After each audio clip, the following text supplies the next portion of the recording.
1772 سال پہلے وید ویاس جی نے جو بھوشیہ پران لکھا اس کا یہ شلوک اٹھائیے جس کے اندر صاف طور پر کلیئر کیا گیا ہے کہ شودرو برہمن تامتی، کوئی بھی آدمی پرماتما کے سر سے پیدا نہیں ہوتا ہے.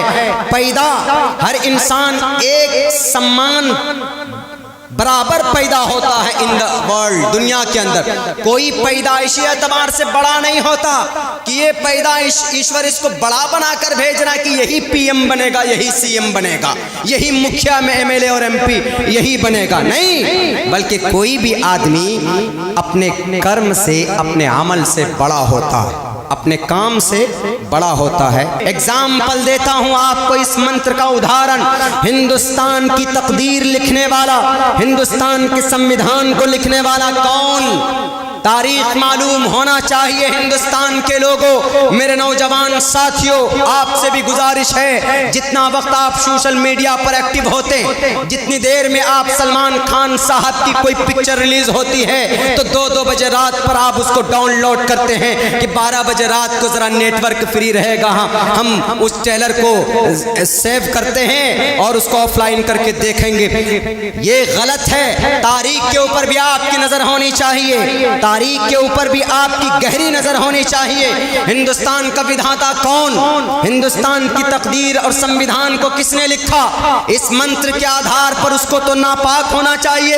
ارے ڈاکٹر بھیم راؤ امبیڈکر جو کہ دلت تھے، جو کہ شودر تھے، اگر تمہاری بات مانے تو ان کے ہاتھوں سے لکھی ہوئی چیز ناپاک اینڈ ریجیکٹیبل. لیکن نہیں، یہ ڈاکٹر بھیم راؤ امبیڈکر نے 3 سال میں ہندوستان کا سمویدھان لکھا. پوری دنیا کے بڑے بڑے ممالک کا سفر کر کے انہوں نے چن کر جو اچھی چیزیں تھی، جو اچھے ایکٹ تھے، وہ ہندوستان کے سمویدھان کے اندر داخل کیا تاکہ ہندوستان کے اندر سب پیار و محبت سے زندگی گزار سکیں. اور انہوں نے سب سے پہلی یہ بات بھی کہی کہ all Indian person are equal to the Indian constitution.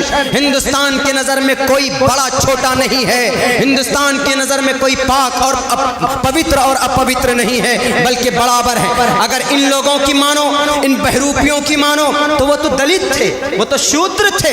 ان کے بھائی لکھی ہوئی کتاب کیوں نافذ کی گئی؟ لکھا ہوا سمویدھان 26 جنوری 1950 کو امپلیمنٹ کیا گیا. پورے ہندوستان کے اندر ہندوستان کا یہ قانون نافذ کیا گیا. ہم اسی دن کو 26 جنوری کے نام سے یاد کرتے ہیں، ریپبلک ڈے کے دن سے ہم اس کو یاد کرتے ہیں. 15 اگست 1947 میں ہمارا ملک آزاد ہوا تھا. 3 سال کے بعد یہ قانون لکھا گیا. لکھنے والا کون؟ صدر ڈاکٹر بھیم راؤ امبیڈکر. وہ ایک چمار تھے. آج ان گروؤں کی مانو، ان شرابی اور کبابی فاسق و فجار دجال کے بیٹوں کی مانو تو ڈاکٹر بھیم راؤ تو ناپاک تھے. لیکن نہیں، ایشور کے مطابق کہا گیا کہ اگر کوئی نچلے طبقے کا آدمی بھی ہو لیکن وہ اگر کام اچھا کرتا ہے تو اس کو بڑا درجہ برہمن سے بھی آگے بڑھ جاتا ہے. اور یہ ثابت کیا ڈاکٹر بھیم راؤ امبیڈکر نے. پوری دنیا کے اندر ادب سے نام لیا جاتا ہے. کیوں؟ کیونکہ آدمی بھلے ہی چھوٹے فیملی سے بلونگ کرتا تھا لیکن کام اتنا اچھا کر گیا. ہندوستان کے پوری اس تقریباً جتنے بھی لوگ ہیں ان کو ایک اتنا خوبصورت نظام دے کر کے گئے. پوری دنیا کے اندر ان کا ریسپیکٹ اور ان کی عزت کی جاتی ہے.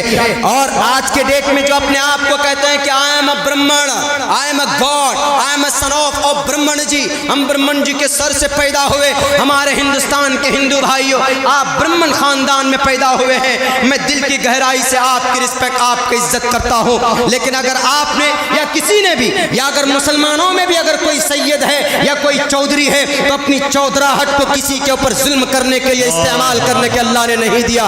اگر آپ برہمن ہیں تو اچھی بات ہے، لیکن اگر اس برہمن کو آپ نے گائے کے نام پر لوگوں کو مارنے کے لیے اگر استعمال کیا، اگر آپ نے اپنے اس عہدے کا استعمال مندر مسجد کے نام پر لڑانے کے لیے کیا، اگر آپ نے اپنے اس عہدے کا استعمال کہیں ابھی گڑگاؤں کے اندر ابھی ایک گھرانے کو 10 لوگوں کی ایسی بے رحمی کے ساتھ پٹائی کی گئی، جب پیٹنے کے لیے وہ بے لگام گھوڑے آئے تھے،